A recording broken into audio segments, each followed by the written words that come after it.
मिनश्शैतानिर्रजीम बिस्मिल्लाहिर्रहमानिर्रहीम। Hello guys, अस्सलाम वालेकुम। कैसे हो सब? उम्मीद है कि सब खैरियत से होंगे। मैं मोहम्मद हसन और आप देख रहे हैं यूट्यूब चैनल शाहज़ादा इन्फो।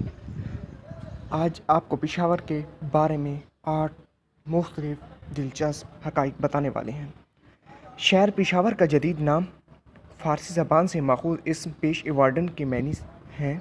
पहला आने वाला शहर, इसका नाम मुग़ल बादशाह शहनशाह जलालुद्दीन मोहम्मद अकबर ने अपना पुराने नाम पाराशूर से रखा था, जिसके मानी अकबर को नहीं समझते थे। एक बार कंधारा की कदीम बूदी रियासत का दारुल हुकूमत इस शहर को पारसा और पूरास्पोरा के नाम से जाना जाता था। इसे बैगरम भी कहा जाता था। मौजूदा नाम पेशावर सरहदी हिंदुस्तान के मुग़ल बादशाह अकबर के नाम से है। क्या आप जानते हैं उर्दू में पेशावर का पुराना नाम क्या है? पशकलवाती सूबा सरहद का साहब का दारुल हुकूमत था। इसको कोशान बादशाह कनिष्का ने दारुल हुकूमत को इसे बदलकर पूराशपुरा अब जान लिया है।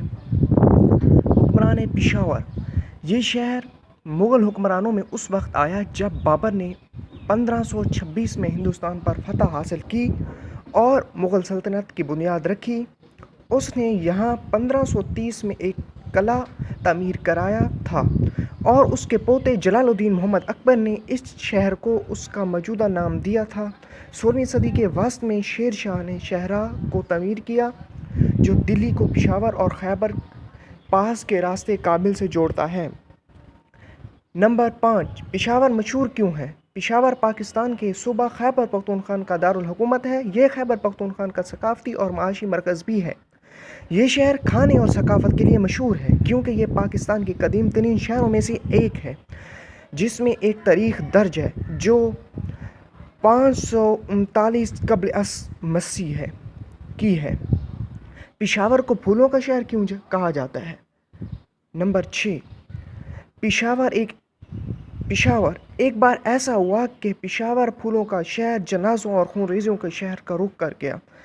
शहर के नवाह में फूल से मोहब्बत करने वाले लोगों ने एक बार फिर पेशावर के पुराने नाम की बहाली के लिए गुलाब की काश्त का अपना कारोबार शुरू कर दिया। साहब का हुक्मरानों ने इस शहर का नाम लिया था। क्या आप जानते हैं पेशावर में हिंदू हैं या नहीं?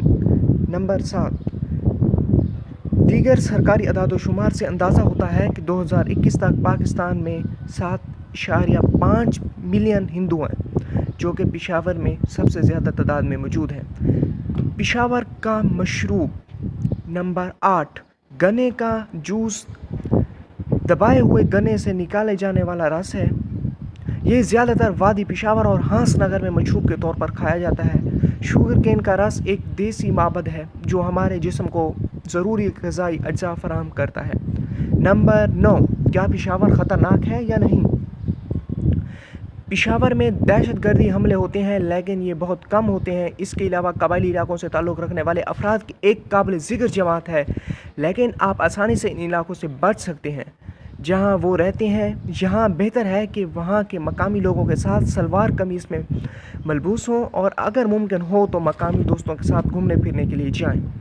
नंबर 10, हमें पेशावर से क्या ख़रीदना चाहिए? 4 चीज़ें जो आप बिल्कुल पेशावर में ख़रीद लें। अफ़गानी कालीन, फ़ोटो AFP। पिछली 2 दहाइयों से पेशावर दुनिया में हाथ से तैयार करने वाले कालीनों का सबसे बड़ा प्रोड्यूसर बनकर उभरा है। नीम कीमती जवाहरात के पत्थर, फ़ोटो AFP। बेरहीनी, फ़ोटो AFP। पेशावरी चप्पल, फ़ोटो AFP। उम्मीद करता हूँ कि आज की वीडियो आपको बहुत पसंद आई होगी। ऐसी इन्फॉर्मेटिव वीडियो देखने के लिए मेरे यूट्यूब चैनल पर विज़िट करें। अगर आप अपने शहर के नाम की वीडियो बनवाना चाहते हैं तो अपने शहर का नाम कमेंट करें।